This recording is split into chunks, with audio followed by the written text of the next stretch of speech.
right? But sometimes it's a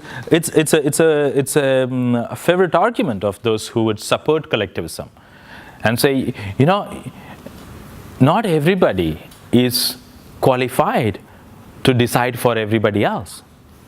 Therefore, we will nominate experts.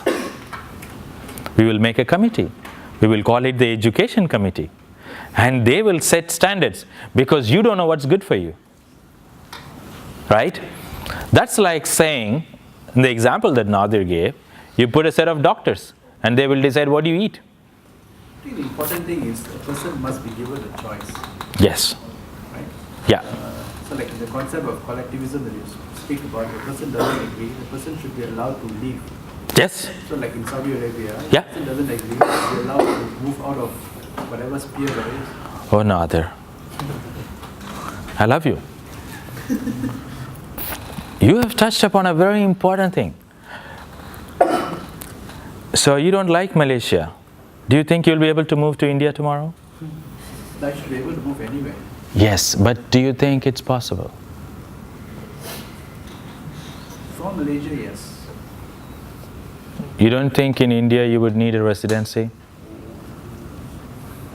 No, I wasn't talking about India, I'm talking about moving. Let's take any country. Which country you would like to move to if you have a choice? You can go to Singapore. Singapore. So is it easy to go and settle down in Singapore? It won't be very easy. Is it easy? No. Is it easy to go and settle in any country? No. Do you think it's a good idea? It depends on the regulation also and the bilateral relationship between the countries. You're talking about what is possible. I'm asking, is it good? Who decides what constitutes Malaysia, India, Pakistan, US, Poland? Who decides? People with power. Right? Our boundaries have been decided by kings and chieftains generations ago. Today, we are bound by that. Right? I am born in India and I say, hey, I would like to be in the US. I go to the US and they turn me back. So, no, you don't belong here. I say, who told you? This world is 4.5 billion years old. At any point of time, billions of people have lived, right? Imagine you are plotting a graph. Time by number of people lived. Is it possible to find an individual in that graph? It'll be one black expanse. You might have to like zoom in hundreds of billions of times to find one speck and say, hi, this person is Yogi. Here, he lived at this point of time in this world. And Yogi says, I am the gatekeeper. My name is the immigration official. Get back. Hey, come on. You don't own this world. But that's what we do. You know, I didn't have visa to come to Malaysia.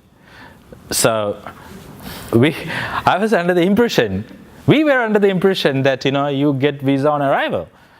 And then say, no, you can't. Oh my God, what do we do now? You can go through a third country, Thailand or Singapore. Okay? But you have to have stayed there. Okay? So Yogi changes my tickets. He puts me in Bangkok for a day. And then from Bangkok, I was supposed to come here yesterday. And at Bangkok airport early in the morning yesterday, they said, no, you can't go back to Malaysia. So what do you mean I can't go to Malaysia? The rule says third country. Yeah, the rule says that you should have a visa for Thailand. They say, yeah, I have the visa, right? Because in Thailand, you get a visa on arrival. No. When we say you have a visa, it means you have a visa that you can use. You have already used this. Meaning, I have to have a future visa for Thailand or Singapore to come to Malaysia. I said, but it's not clear. So, but sir, we can't do anything. You can't board the flight. So I said, no, I need to go. We figure out a word. But we had two kind-hearted people, the supervisor and the lady who was trying to board me. So she said, okay, take the system, read all the rules, and see if we can figure out something. And together we figured out something after 1.5 hours.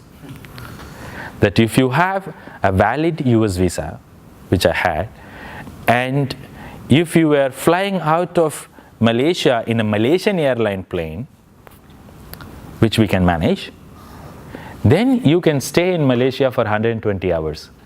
Now imagine, some expert thought it was an important policy, good for Malaysia. How is it good for Malaysia that if I have a valid visa for US and I flew in a particular airline, I could stay for 120 hours. I mean, how do you justify 120 hours?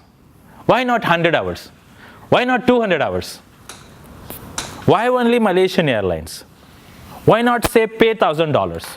I mean, it makes no sense. We figured it out. And 5 minutes before takeoff, they somehow got me in the flight. That's why I'm standing here. So people should be able to leave if you don't agree. I completely agree. Classical liberalism says open borders. 120 hours is 5 days now, right? Yeah, but why not 6 days, Nadir? And why not 4 days? Yeah. I mean, how decide this? Who decides? We know. Where's the math? We know who decides, but we just don't know why or how, right? It's so arbitrary. It makes no sense, right? The point is, there should be open borders. You should be able to leave, but you're not. So, responsibility of authority to do this.